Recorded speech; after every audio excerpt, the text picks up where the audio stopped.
2001, when the iPod was announced by Steve Jobs, it changed the way people listened to music forever. Over the years, the iPod evolved significantly with all kinds of models. Even today, the 7th generation iPod Touch is still in production. Let's go through the entire evolution of this icon.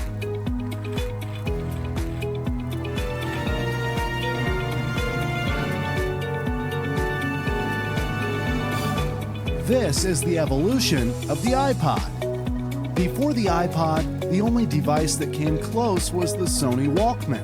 The Walkman was very limited due to its size and use of cassettes.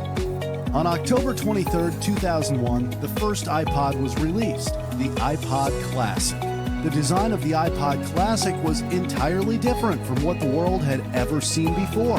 It was beautiful, easy to use, and truly portable. It was designed to do one thing and one thing only: play music. And it did it really well. In fact, it started a new wave of MP3 players becoming popular. One of the unique selling points of the iPod was its storage capacity.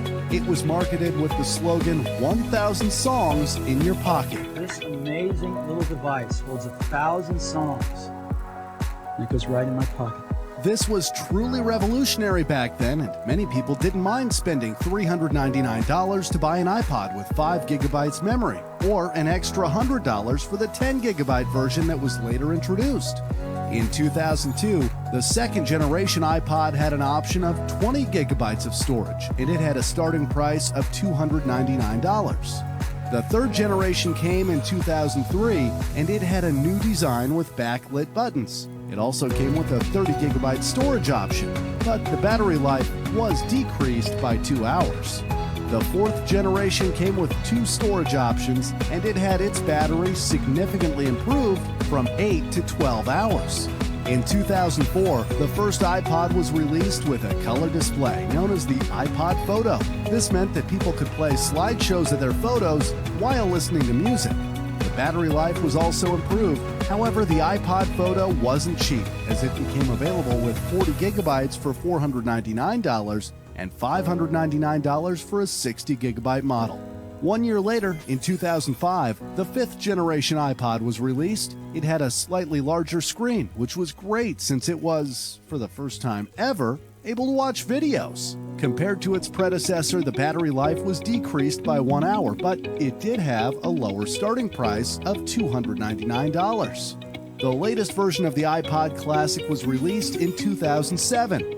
It featured a slightly new design with a thinner body, but more importantly, it had a dramatically improved battery life of up to 36 hours, which is more than double compared to its predecessor. It also had a lower starting price of $249 for an 80 gigabyte model. The iPod Classic had a lifespan of 12 years and was discontinued in 2014. Fun fact, before launching the iPod, Apple hired a freelancer named Vinny Chieco to figure out how to introduce the iPod to the public. Vinny saw a prototype of the iPod with its simplistic design and thought of a scene in the movie 2001, A Space Odyssey. Open the pod bay doors, please, pal.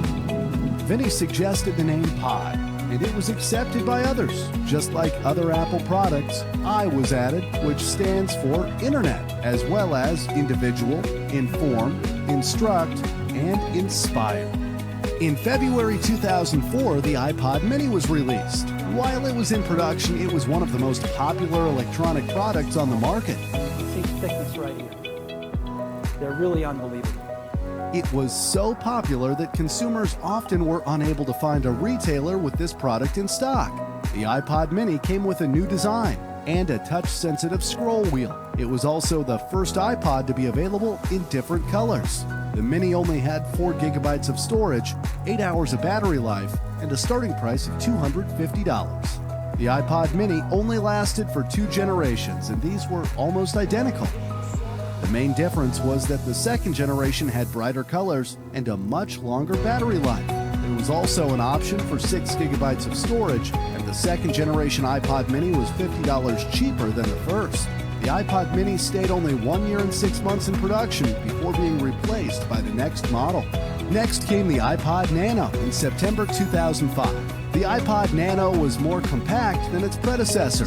It's 62% smaller by volume. That means it's almost 1/3 the size.